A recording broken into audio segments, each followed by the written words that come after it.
You've probably noticed the world's richest man, Elon Musk, campaigning for Trump and, in fact, getting a long shout-out from Trump last night at the victory celebration. And both were very happy. No wonder. Joining me from New York, where he's been covering the election, is Sky News business editor Ross Greenwood. Ross, the two men didn't just win an election last night, they just won a fortune. Explain that. They won, both of them, an absolute fortune because as a result of Donald Trump becoming the next president of the United States, the stock market here boomed. But in particular, the biggest winner of all of those was Tesla, because quite clearly people think that as America goes to more electric vehicles in the future, as Donald Trump brings more manufacturing back to America, that really those types of companies will boom. So the shares in Elon Musk's Tesla, he's the biggest shareholder, basically went through the roof, up by 14.5%. And as a result, his wealth went up by $15.4 billion in one single day. Think about that, $15.4 billion in one single day. Now, he's the richest man in the world, there's no doubt. But it wasn't just him, it was Donald Trump as well. Donald Trump, as people will know, created his own, when he got banned from Twitter, before Elon Musk again arrives, went and bought it for $40 billion and reinstated Donald Trump. Well, Donald Trump went out and created his own social media site called Truth Social.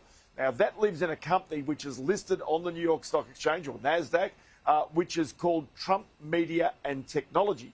Well, the shares NAT went up today rather significantly, which increased Donald Trump's wealth by, well, fairly meagre compared with Elon Musk, but it was up by around $180 million today. Donald Trump worth about $6 billion, and a big wedge of that is in this Truth Social website. I've got a feeling here, because there's been suggestions that maybe Elon Musk wants to refloat Twitter as it was, or X as it is now, back onto the stock exchange. My gut feel is it would be a fairly neat fit if you put Truth Social from Trump back into that. They refloated them both on the stock exchange at the same time. Who knew that actually being the president could make you a whole bunch of money at the same time? Yeah, well, I'm a bit dirty on you, Ross. Sky pays you good money to give business tips, and you didn't tell me about this one. I could have made a mozza. Oh, my goodness me. So you're going to get on the phone a bit more often, Andrew, seriously. I know, I must. Ross, I played earlier Kamala Harris's strange concession speech today. She seemed in complete denial of how completely her party had failed and how completely her message had flopped. Here's a little bit more of it. While I concede this election, I do not concede the fight that fueled this campaign. What did you make of her speech, Ross?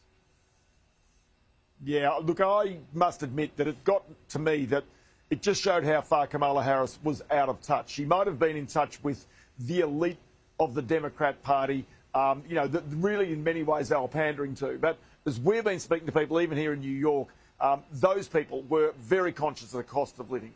They're very conscious also, to be honest, because they're Americans, for goodness sakes, as Australians are, aspirational.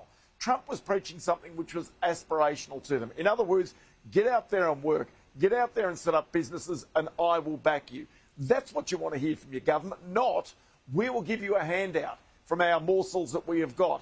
And really, this is, again, a lesson for politicians in Australia, that they've got to recognise that rather than trying to pretend that the taxpayers' money is the government's money, your money that you're able to dole out and hand out and look how good we are, it's actually a situation of give people the opportunity to make more money themselves. And that's where Australia gets a bit stuck as compared with the United States, because if Donald Trump is able to bring down personal tax rates, he's able to bring down corporate tax rates, and Australia's still sitting with a very high taxing country, well then really Australia loses competitiveness and loses investment over the long term. And that really is a wake-up call to all political parties in Australia that change has got to happen, I think. Well said. Ross Greenwood, thank you so much for your coverage this week.